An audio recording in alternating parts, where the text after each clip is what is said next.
বালুরঘাটের PM Shri school Jawahar Navodaya বিদ্যালয়ে বার্ষিক সাংস্কৃতিক অনুষ্ঠান ও তথ্যচিত্র প্রদর্শন।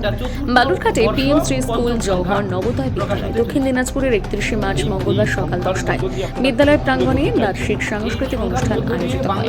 অনুষ্ঠানে প্রধান অতিথি হিসেবে উপস্থিত ছিলেন বিশিষ্ট চলচ্চিত্র পরিচালক শিলা দত্ত। সকাল থেকে শুরু হওয়া বিশেষ অনুষ্ঠানে ছাত্রছাত্রীদের অসাধারণ কৃতিত্ব, বহুমুখী প্রতিভা এবং সৃজনশীল উদ্যোগকে তুলে ধরা হয়। নানাবিধ সাংস্কৃতিক পরিবেশনা, সৃজনশীল প্রকল্প প্রদর্শন এবং কৃতিত্বের স্বীকৃতি অনুষ্ঠানের প্রধান আকর্ষণ ছিল। একদম গুরুত্বপূর্ণ কথা বলেছেন। আসলে উৎস সাহিত্য পত্রিকার মূল উদ্দেশ্যই হলো যে অপ্রকাশিত প্রতিভাকে তুলে ধরা সবার সম্মুখে। আর এখন বর্তমান প্রজন্ম আমরা যে যান্ত্রিক জাতাকলের মধ্যে যেন রয়েছি এবং আমাদের চর্চা, শিক্ষা, সভ্যতা, সাহিত্য সব যেন পিছিয়ে যাচ্ছে। তো সেইগুলোকে আমরা চাইছি যে বর্তমান প্রজন্ম এই মোবাইলে ডুবে না থেকে বা এই যান্ত্রিক আবহে নিজেকে আবদ্ধ না রেখে তারা মুক্ত প্রাঙ্গণে এসে তারা নতুন ভাবনায় ভাবিত হোক এবং সমাজকে নতুন করে গড়ে তোলার স্বপ্ন দেখুক এবং তারা এই চর্চার কাজ এবং সাংস্কৃতিক সভ্যতাকে রক্ষার কাজ যেন তারাও যেন এগিয়ে আসে এবং আগামী দিনে তারা যেন এই সমাজকে সুন্দর গড়ে তোলার শপথ গ্রহণ করে। এই উদ্দেশ্যে আমাদের এই প্রয়াস। ঠিক হয়েছে।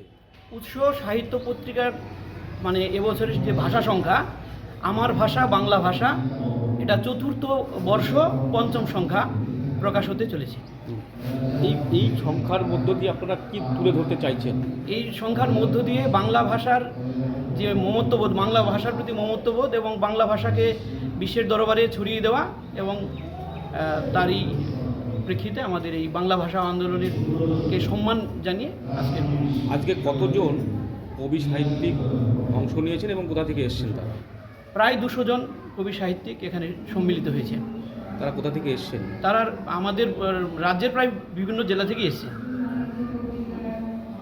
নতুন প্রজন্মের কাছে কি বার্তা তুলে ধরবেন? নতুন প্রজন্ম এই লেখালেখির মধ্যে দিয়ে তারা তাদের প্রতিভা তুলে ধরুক। হ্যাঁ, তাদের যে প্রতিভা যেটা খাতা কলমে অনেক সময় বন্দী থাকে, সেই সৃষ্টিশীলতার মধ্য দিয়ে এই পত্রিকার তাদের হাতের মানে লেখাটা দেখতে পাবে পত্রিকার মধ্যে। এটা দেখে তারা মানে উজ্জীবিত হবে এবং ভবিষ্যতে তারা লেখার জগতে ফিরে আসবে। এই লক্ষ্যেই কি আপনারা এই উৎস একদম এই লক্ষ্যেই আমরা এগিয়ে চলেছি। আমাদের পরিবার সবাই সম্মিলিতভাবে এগিয়ে চলেছি। আপনার নাম? আমার নাম পঙ্কজ সরকার। কি দায়িত্বে রয়েছে? আমি এই পত্রিকার সম্পাদনার দায়িত্বে রয়েছি। Thank you.